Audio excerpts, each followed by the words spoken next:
Hi friends, movies explained in Telugu presenting you forest Gump. ఒక మనిషి నిస్వార్థంగా బతికితే తన జీవితం ఎలా ఉంటుంది అనేది ఫారెస్ట్ గంప్ చిత్రం యొక్క కథ. ఫారెస్ట్ గంప్ బస్ స్టాప్లో ఉన్న ఒక స్ట్రేంజర్తో తన స్టోరీ చెప్తుంటాడు. అలా ఈ సినిమా స్టార్ట్ అవుతుంది. ఫారెస్ట్ గంప్కి చిన్నప్పుడు వెన్నుముక సమస్య ఉంటుంది. దాంతో సరిగ్గా నడవలేకపోతాడు. చాలాసార్లు కింద పడుతూ ఉంటాడు. దాన్ని చూసి చుట్టూ ఉన్న వాళ్ళు ఫారెస్ట్ గంప్ని అపహేళన చేస్తుంటారు. కానీ ఫారెస్ట్ గంప్ వాళ్ళ తల్లి, నువ్వు అందరిలానే, నువ్వు ఏం డిఫరెంట్ కాదు, ఒకవేళ వేరే అయితే వేరేలా పుట్టేవాడివి, మనిషిలా పుట్టేవాడివి కాదని చెప్పి ఫారెస్ట్ గంప్ తల్లి ఫారెస్ట్ గంప్లో ఆత్మవిశ్వాసాన్ని పెంచుతుంది. అలాగే ఫారెస్ట్ గంప్ వాళ్ళ తల్లి ఫారెస్ట్ గంప్ని అందరిలానే బోర్డింగ్ స్కూల్లో జాయిన్ చేయించాలనుకుంటుంది. కానీ ఫారెస్ట్ గంప్కి ఐక్యూ లెవెల్ తక్కువ ఉండడంతో ఏ బోర్డింగ్ స్కూల్లోనూ తన్ని జాయిన్ చేసుకోరు.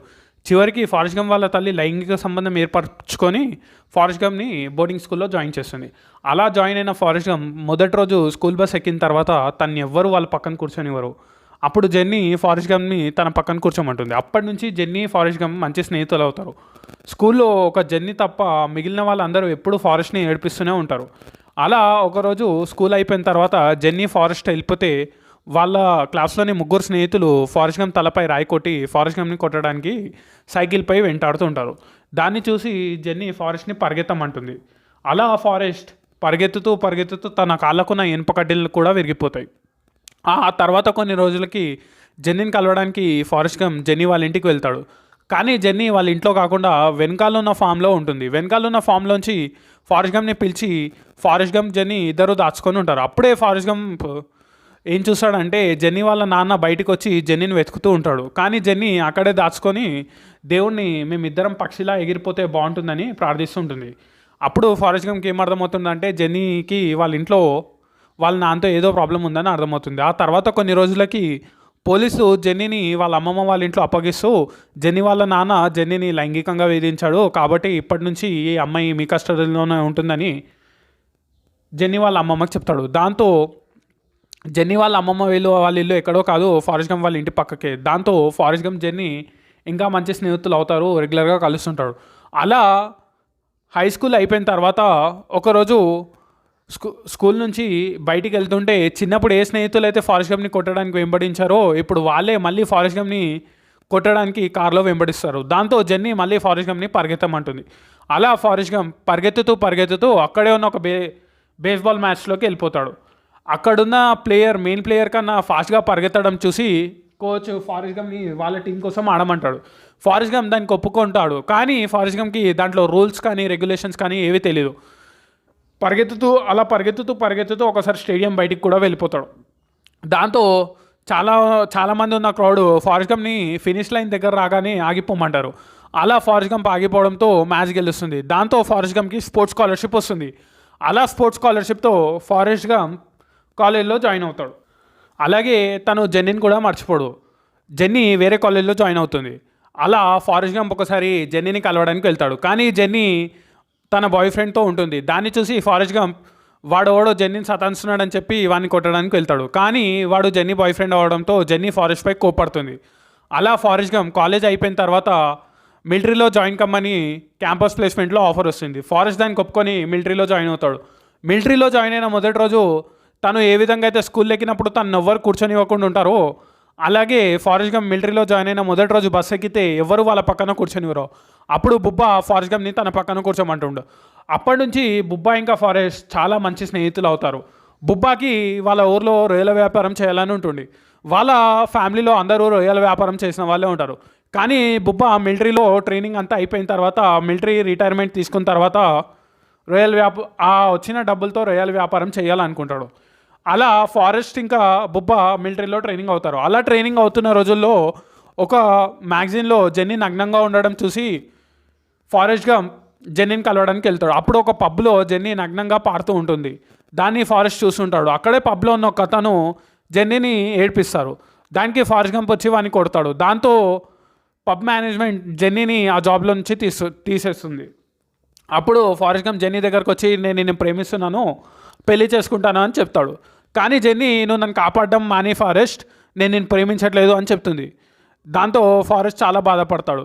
అలాగే జెన్నీ ఫారెస్ట్ గంప్ దగ్గర లైఫ్లో ఎలాంటి సిచ్యువేషన్ వచ్చినా నువ్వు పరిగెత్తడం మాత్రం మానేకు అని ప్రామిస్ తీసుకొని అక్కడ నుంచి వెళ్ళిపోతుంది. అలా ఫారెస్ట్ గంప్ మిలిటరీ ట్రైనింగ్ అయిపోయిన తర్వాత వెనిజులా వార్లో ఫారెస్ట్ గంప్ ఇంకా బుబ్బా పోస్టింగ్ పడతారు. అక్కడ వాళ్ళకి లెఫ్టినెంట్ డాన్ పరిచయం అవుతారు. లెఫ్టినెంట్ డాన్ వాళ్ళ తాతలు తండ్రులు అందరూ వెనిజులా వార్లోనే చనిపోయారు. అలాగే తనకి కూడా వెనిజులా వార్లోనే చనిపోవాలని ఉంటుందని ఫారెస్ట్కి ఇంకా బుబ్బాకి చెప్తాడు. అలాగే మీ ఇద్దరు ట్విన్సా ఏంటని కూడా అడుగుతాడు. దానికి ఫారెస్ట్ గంప్ మేమిద్దరం ట్విన్స్ ఏం కాదు అని చెప్పేసి అంటారు. అలా ఫారెస్ట్ ఇంకా బుబ్బా ట్రైనింగ్ అయిపోయిన తర్వాత వెనిజులా మ్యాచ్లో వాళ్ళు డ్యూటీ చేస్తూ అలా సాగిపోతున్న కొన్ని రోజులకి వెనిజులా వాళ్ళు అమెరికన్ క్యాంప్స్పై అటాక్ చేశారు. ఆ అటాక్లో బుబ్బా చనిపోతాడు. అలాగే లెఫ్టినెంట్ డాన్ 2 కాళ్ళు కోల్పోతాడు. అలా ఫారెస్ట్ గంప్ ఏం చేశాడంటే లెఫ్టినెంట్ డాన్ని కాపాడదామని వెళ్తాడు. కానీ లెఫ్టినెంట్ డాన్ తనకి చనిపోవాలని ఉండడంతో ఫారెస్ట్ గంప్ని వెళ్ళిపోమంటాడు. కానీ ఫారెస్ట్ గంప్ అవేవి పట్టించుకోకుండా లెఫ్టినెంట్ డాన్ని కాపాడతాడు. లెఫ్టినెంట్ డాన్ 2 కాళ్ళు పోతాయి. అలాగే ఫారెస్ట్ గంప్కి కూడా వెనకాల బుల్లెట్ తగులుతూ ఉంటుంది. అలా ఫారెస్ట్ గంప్ ఇంకా లెఫ్టినెంట్ డాన్ ఒకటే హాస్పిటల్లో సపరేట్ బెడ్లో పక్కకే ఉంటారు. లెఫ్టినెంట్ డాన్ ఫారెస్ట్ని అసహించుకుంటూ ఉంటాడు. కానీ ఫారెస్ట్ గంప్ అక్కడ హాస్పిటల్లో తనకి పింగ్ పాంగ్ పో అనే ఒక గేమ్ చూస్తాడు. ఆ గేమ్ని ఫారెస్ట్ గంప్ చాలా ఆడుతూ ఉంటాడు.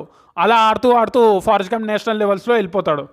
ఆ తర్వాత కొన్ని రోజులకి వార్లో వాళ్ళు చూపించిన ప్రతిభకి ప్రెసిడెంట్ వాళ్ళకి మెడల్ ఇవ్వడానికి పిలుస్తాడు. అలా ఫారెస్ట్ గంప్ మెడల్ తీసుకోవడానికి ప్రెసిడెంట్ని కలుస్తాడు. ప్రెసిడెంట్ మెడల్ ఇచ్చిన తర్వాత ఫారెస్ట్ని నీకు బుల్లెట్ ఎక్కడ తగిలిందో నాకు తెలుసు, ఒకసారి చూపించి అంటాడు. మన ఫారెస్ట్ గంప్ ఎంత అమాయకుడు అంటే మజాక్లు ఏమంటారో సీరియస్గా ఏమంటారో కూడా తెలియదు. కాబట్టి తన పాయింట్ విప్పి తనకి బుల్లెట్ ఎక్కడ తాగిందో చూపిస్తాడు. అక్కడ ఉన్న వాళ్ళందరూ నవ్వుతారు. అక్కడి నుంచి బయటికి వెళ్ళిన తర్వాత ఒక క్యాంప్ నడుస్తుంటుంది.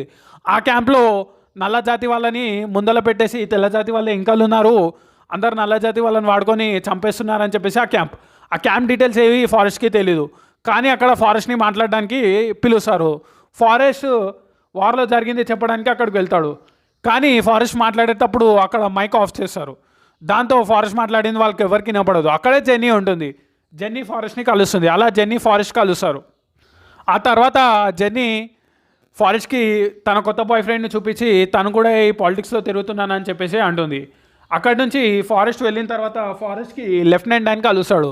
లెఫ్టినెంట్ డాన్ ఇంకా ఫారెస్ట్ కలిసి బుబ్బా అనుకున్న రొయ్యల వ్యాపారం చేద్దామని చెప్పేసి రొయ్యల వ్యాపారం చేయడానికి బుబ్బా వాళ్ళ విలేజ్కి వెళ్తాడు. అక్కడ ఫారెస్ట్ గంప్కి ఇంకా లెఫ్టినెంట్ డాన్కి ఉన్న డబ్బులతో ఒక షిప్ కొంటారు. ఆ షిప్కి జెన్నీ అని పేరు పెడతారు. అలా వాళ్ళు బిజినెస్ స్టార్ట్ చేసిన కొత్తలో వాళ్ళకి ఎలాంటి లాభం రాదు. కానీ కొన్ని రోజుల తర్వాత ఒక పెద్ద తుఫాన్ వచ్చేసి అక్కడ ఉన్న పడవలన్నీ మునిగిపోతుంది. ఒక్క ఫారెస్ట్ గంప్ ఇంకా లెఫ్టినెంట్ డాన్ వాళ్ళ పడవ తప్ప. అలా వాళ్ళకి ఆ బిజినెస్లో చాలా ప్రాఫిట్ వస్తుంది. అలా ప్రాఫిట్ అయిన కొన్ని రోజులకి ఫారెస్ట్ గంప్కి వాళ్ళ తల్లి వాళ్ళ ఆరోగ్యం బాగాలేదని కాల్ వస్తుంది. అలా ఫారెస్ట్ వాళ్ళ తల్లిని కలవడానికి వెళ్తాడు. అలాగే 2 రోజుల తర్వాత వాళ్ళ తల్లి చనిపోతుంది. అప్పుడు జెన్నీ ఫారెస్ట్ని మళ్ళీ కలుస్తుంది. నేను నీతోనే ఉంటాను ఫారెస్ట్, ఇక నుంచి మన ఇద్దరం కలిసి ఉందామని చెప్పేసి ఒకరోజు అంతా ఫారెస్ట్ జెన్నీతో స్పెండ్ చేస్తాడు. ఆ తర్వాత నెక్స్ట్ డే ఫారెస్ట్ ఇవ్వకముందే జెన్నీ క్యాబ్ బుక్ చేసుకొని అక్కడి నుంచి వెళ్ళిపోతుంది. అప్పుడు క్యాబ్ అతను ఎక్కడికి వెళ్తున్నావు అని అడుగుతాడు. కానీ జెన్నీ ఏం చెప్పకుండా అక్కడి నుంచి వెళ్ళిపోతుంది. దాంతో ఫారెస్ట్ చాలా బాధపడతాడు. అలా ఫారెస్ట్ పరిగెత్తడం మొదలు పెడతాడు. అలా పరిగెత్తుతూ తను మొత్తం యుఎస్ఏని కవర్ చేస్తాడు. తను చాలా ఫేమస్ అయిపోతాడు. అన్ని న్యూస్ పేపర్లో కూడా ఫారెస్ట్ గురించి ఉంటుంది. అలా 3 years పరిగెత్తిన తర్వాత ఫారెస్ట్ తన పరుగుని ఆపేశాడు. అలా కొన్ని రోజులకి ఫారెస్ట్కి మళ్ళీ జెన్నీ లెటర్ వస్తుంది. దాంట్లో ఫారెస్ట్ని కలవాలనుకుంటాను అంటుంది. ఇప్పుడు ఫ్లాష్ బ్యాక్ నుంచి ఫారెస్ట్ ఏ బస్ స్టాప్లో అయితే కూర్చుంటాడో ఆ బస్ స్టాప్లో ఉన్న స్ట్రేంజర్కి జెన్నీ నన్ను కలవమంది, ఈ అడ్రస్ కోసం 16C అనే బస్ కోసం నేను వెయిట్ చేస్తున్నాను అంటే ఆ పర్సన్ ఈ అడ్రస్కి బస్ ఎక్కాల్సిన పని లేదు, కొంచెం కిందికి వెళ్తే నీకు అడ్రస్ దొరికిపోతుందని చెప్తాడు. దాంతో ఫారెస్ట్ ఆమెకి బాయ్ చెప్పేసి అక్కడి నుంచి జెన్నీని కలవడానికి పరుగున వెళ్తాడు. అక్కడ వెళ్ళిన తర్వాత జెన్నీ ఒక అబ్బాయిని చూపించి ఈ అబ్బాయి ఎలా ఉన్నాడు అని ఫారెస్ట్ని అడుగుతుంది. అప్పుడు ఫారెస్ట్ చాలా బాగున్నాడని చెప్పేసి అంటాడు. ఈ అబ్బాయి మన కొడుకే ఫారెస్ట్ అని జెన్నీ ఫారెస్ట్కి చెప్తుంది. అలాగే జెన్నీ ఫారెస్ట్ని నన్ను పెళ్లి చేసుకోవా అని అడుగుతుంది. దాంతో ఫారెస్ట్ సంతోషపడతాడు. అలా జెన్నీ ఫారెస్ట్ పెళ్లి చేసుకుంటారు. కానీ జెన్నీకి ఏదో తెలియని క్యాన్సర్ ఉండడంతో త్వరలో చనిపోతుందని తెలుసు. కానీ వాళ్ళ పెళ్ళికి లెఫ్టినెంట్ డాన్ ఆర్టిఫిషియల్ లెగ్స్తో వస్తాడు. అలాగే లెఫ్టినెంట్ డాన్ కూడా ఒక గర్ల్ ఫ్రెండ్ ఉంటుంది. అలా వాళ్ళ పెళ్ళి అయిపోతుంది. పెళ్ళి అయిపోయిన కొన్ని రోజులకి జెన్నీ చనిపోతుంది. ఆ తర్వాత ప్రతిరోజు జెన్నీని తలుచుకుంటూ ఆమె సమాధి దగ్గరకు వెళ్ళి ఫారెస్ట్ గంప్ ఏడుస్తుంటాడు. ఆ తర్వాత కొన్ని రోజులకి ఫారెస్ట్ గంప్ తన కొడుకుని ఏ విధంగా అయితే చిన్నప్పుడు ఫారెస్ట్ గంప్ స్కూల్ బస్ ఎక్కాడో అలా తన కొడుకుని ఎక్కించడానికి ఫారెస్ట్ గంప్ వెళ్తాడు. అలా ఈ సినిమా అయిపోతుంది.